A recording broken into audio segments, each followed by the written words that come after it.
In this video, we're going to be answering the question, how do I make offers that people actually take me up on? And to answer this question, we're going to talk about calls to action, or as I like to call them, calls to adventure, right? And how those serve as the gateway to the client journey. Specifically, we'll dissect the 3 essential components of a compelling call to action, right? So your hook, your storyline, and your offer. Before we dive in, let's start by acknowledging the fundamental role of storytelling in the way that we make sense of the world, our lives, and marketing messages. So our brains are wired to interpret experiences through the lens of stories, making storytelling an indispensable tool for you if you're seeking to capture attention and drive engagement into your business. As a marketer, you are a storyteller. And the person whose story you're telling isn't your own, it's your customers. But if you haven't clarified your message and you're not thinking from your customer's perspective or point of view, your customers won't listen to you, or they won't understand you or hear you or connect with you. With each of us being bombarded with so many marketing messages out there, never has it been more important to guide our customers towards clarity and away from confusion. Clarity over cleverness any day, right? We want our clients to be able to embark on the client journey and answer a call to adventure. So one common stumbling block for businesses is the complexity of their offers. And that can be an obstacle to people's ability to both understand and accept their offers. This complexity often stems from 2 main issues, so messaging and offer validation. The first issue is unclear messaging. So your hook, your storyline, or both isn't pulling your customer into a narrative that makes them want to do business with you. You're not making it easy to understand maybe who you help or how you can help them, or you lack the compelling language needed to capture their attention. So you'll want to work on refining your messaging because that's really key, and it's something that requires ongoing, feedback and skill development. It's so important to understand how to better communicate what you do because you're only as valuable as you can articulate that you are. So learn how to explain how you solve the problem that you solve and how it shows up for people and where it comes from and why they're not addressing it the correct way and what makes your pathway different.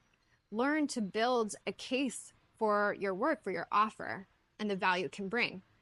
Right? With that said, though, good wording will mean nothing if you're not solving a need or a gap that other people are looking to pay to solve. So the second reason that people can have difficulty understanding your offer is because you did not validate that you have demand for your offer, right? And this actually happens a lot. If you keep posting and tweaking your copy and maybe you run some launches and you're still having trouble gaining traction, there's a high possibility that it's your offer. The most critical step before taking a service to market is to make sure that people will pay for it, that they'll buy it, right? And the reality is people don't pay you for what you want to do and what you want to give them. They, pay you for what they need you to support them with. And this is a critical distinction.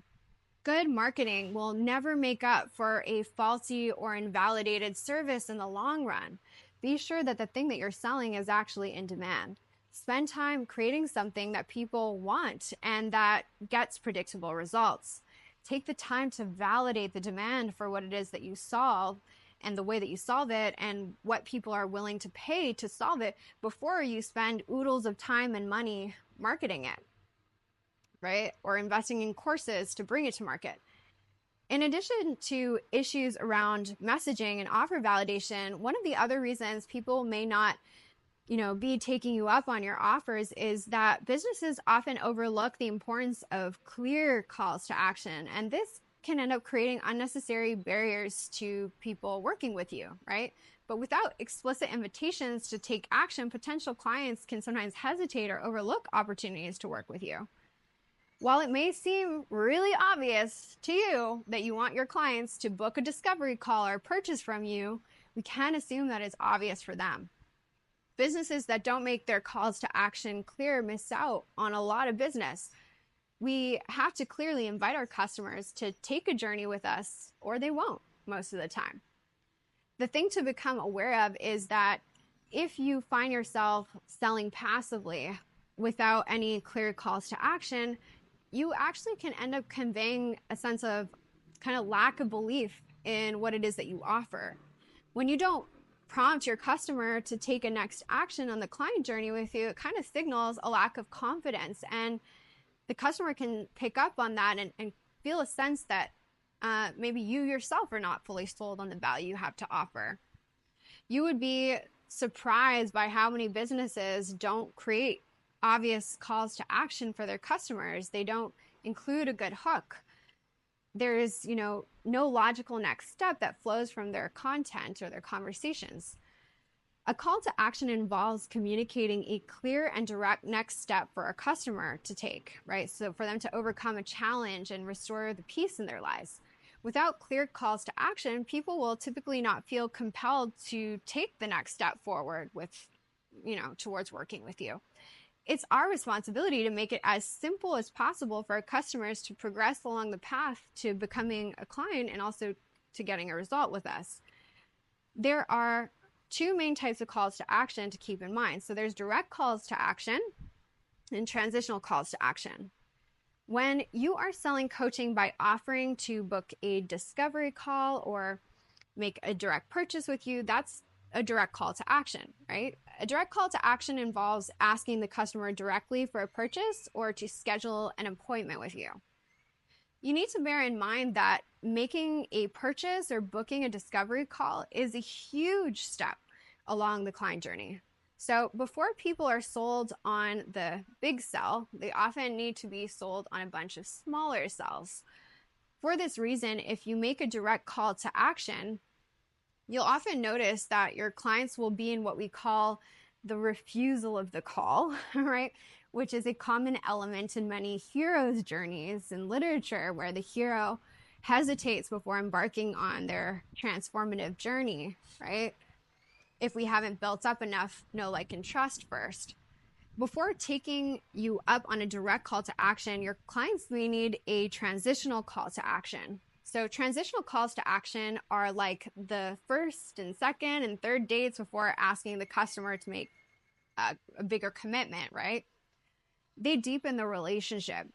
You are, in essence, kind of wooing them with low cost or no cost offers that move them along the buying journey, help them build confidence in the idea of committing to you and becoming a client, really committing to themselves, right? So maybe you're inviting them to register for a webinar, get a workbook. Those are examples of transitional calls to action. Getting people to take you up on your offers also requires a good storyline. And in order for your customers to answer your calls to adventure, you also need to help them change their narrative. Your customers are filled up with beliefs that are preventing them from accepting your support. It's important to keep that in mind. In order for a customer to take the action of buying from you, there are things that they need to be sold on at the level of their beliefs, right? Things about themselves, things about your offer, things about you. So those three things, right? For example, you may have to sell your customer on the value of hiring help instead of trying to figure out what's going on for them on their own. They may believe that they should be able to figure it out on their own. I mean, another example of something you might need to sell your clients on is the value of taking action today instead of waiting, right? Think about how often people defer taking action. They put it off to tomorrow, that becomes tomorrow, that becomes tomorrow, that becomes tomorrow, right? All this tomorrow thinking. And we all do this. So think about all the possible mental barriers between your customer and taking you up on your offer, right? By kind of getting a sense of this, you can help your customer shift their mental narrative. You can help bring their levels of resistance and apprehensions down, and this can help make them more receptive to your offers and more likely to answer your calls to adventure. So to recap, crafting offers that resonates with your audience and inspire them to take action requires a multifaceted approach that encompasses storytelling and refinement and offer validation and clear calls to action. And mastering all of these essential elements will help them progress along the client journey towards becoming paying customers and set them up for better and faster results once they come in and start working with you. If this video helped you out in any way, make sure that you smash that like button or give it a little boop and click on the screen right now to watch another video just like this one with more tips and strategies to level up your life coaching business. Or join my free 30-day course with the link below this video. I'll see you in the next one.